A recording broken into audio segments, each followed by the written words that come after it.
વાગરા તાલુકાના પાદરિયા અને કડોદરા ગામ નજીક આવેલા કાંસમાં મોટી સંખ્યામાં માછલીઓ મૃત હાલતમાં મળી આવતા સમગ્ર પંથકમાં ભારે ચકચાર મચી છે. ઘટનાએ પર્યાવરણ સુરક્ષા અને ઔદ્યોગિક પ્રદૂષણ સામે ગંભીર પ્રશ્નો ઊભા કર્યા છે.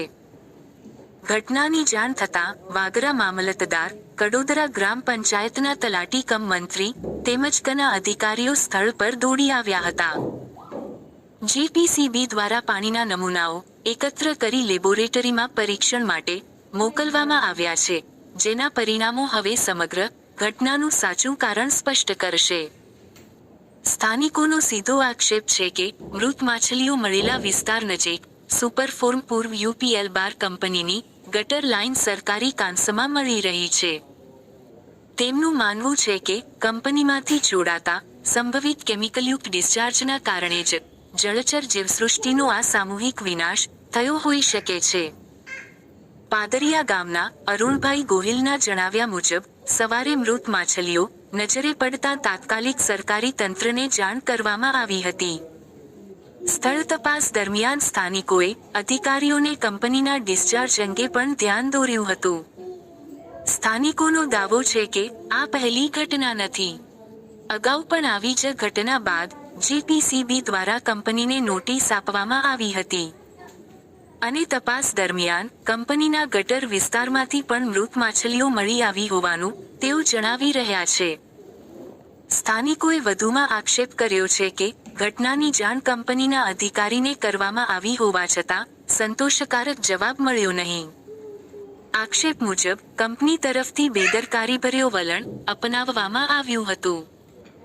ગ્રામજનોએ મૃત માછલીઓનું પોસ્ટમોર્ટમ, ટેસ્યુ અને અવકનું વૈજ્ઞાનિક પરીક્ષણ, પાણીના નમૂનાઓનો લેબોરેટરી રિપોર્ટ જાહેર કરવા તેમજ જો કોઈ જવાબદાર સાબિત થાય તો સંબંધિત કંપની અને જવાબદાર અધિકારીઓ સામે કડક કાયદેસરની કાર્યવાહી કરવાની જોરદાર માંગ ઉઠાવી છે. હાલમાં માછલીઓના મોતનું ચોક્કસ કારણ સત્તાવાર રીતે જાહેર થયું નથી. કંપનીના ડિસ્ચાર્જ અંગેની વાત સ્થાનિકોની આશંકા અને આક્ષેપ પર આધારિત છે. કના પરીક્ષણ અહેવાલ બાદ જ કારણ અંગે સત્તાવાર સ્પષ્ટતા થશે. મારું નામ યોગેશ કુમાર કનુભાઈ ગોહિલ, તાલુકો વાગરા, જિલ્લો ભરૂચ. વરસાદી માહોલની અંદર જે વરસાદી પાણી નીકળતું હોય તેની અંદર અનેક કંપનીઓ તેનો ફાયદો ઉઠાવીને પોતાના યુનિટનું પાણી કરતી હોય એવો જ એક બનાવ બનેલો છે કડોદરા પાદરિયા ચોકડીની વચ્ચે. તો અમે તપાસ કરી કે આ જે માછલીઓ મળી ગઈ છે, સતત 3 દિવસથી આ માછલીઓ અહીંયા મળેલી જોવા મળી છે. ગઈકાલે પણ એના જીમેપ દ્વારા ફોટા પાડવામાં આવે, વિડીયો લીધો અને લાગતા વાગતા અધિકારી જીપીસીબી, કલેક્ટર સાહેબશ્રી, મામલતદાર સાહેબશ્રી અને ફિશિંગ વિભાગને જાણ કરવામાં આવી હતી.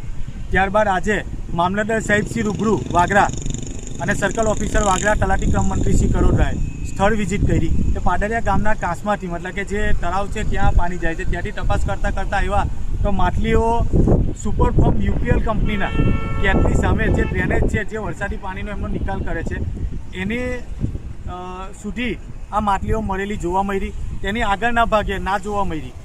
એની જે ઇન છે ત્યાંથી તે ઠેઠ પાદરિયા ગામનો કાંસ છે ત્યાં સુધી જોવા મળી છે. એટલે આ માછલીઓ દર ઘડીએ આ બનાવ બને છે.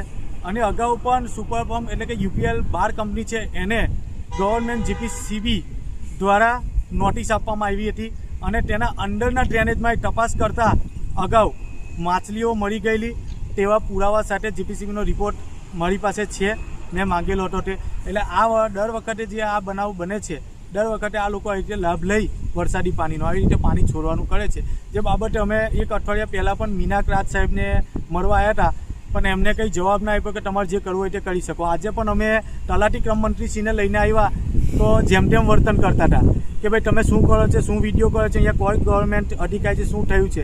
તો તેમને બતાવ્યું કે અહીંયા માછલીઓ મરી ગઈ છે. કે ક્યાં મરી ગઈ છે, ચાલો. તો એ અમારી સાથે જોવા ના આવ્યા. હમણાં મામલતદાર સાહેબશ્રી બી આવ્યા ત્યારે પણ તેમને ફોન કર્યો કે સાહેબ તમારે જે જોવું છે તે ગવર્મેન્ટ અધિકારી આવ્યા છે તો તમે જુઓ, કારણ કે અમારે કંઈ જોવું નથી એવો તેમને જવાબ આપ્યો છે.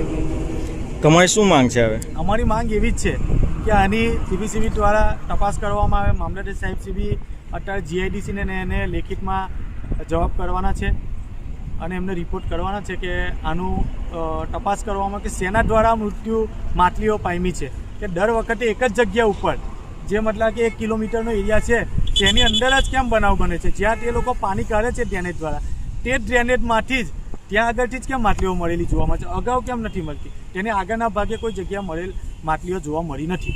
કંપની દ્વારા ડ્રેનેજનું પાણી ક્યાં કાઢવામાં આવે છે? સરકારી કાંચ છે તેની અંદર કાઢવામાં આવે છે. 2 જગ્યાએ તેમનો બોર લીકેજ થઈ ગયો હશે ETPની લાઈન ત્યાં તેમનું બોર પણ મારેલું છે એ જગ્યાએ પણ માછલીઓ મળેલી જોવા મળી છે.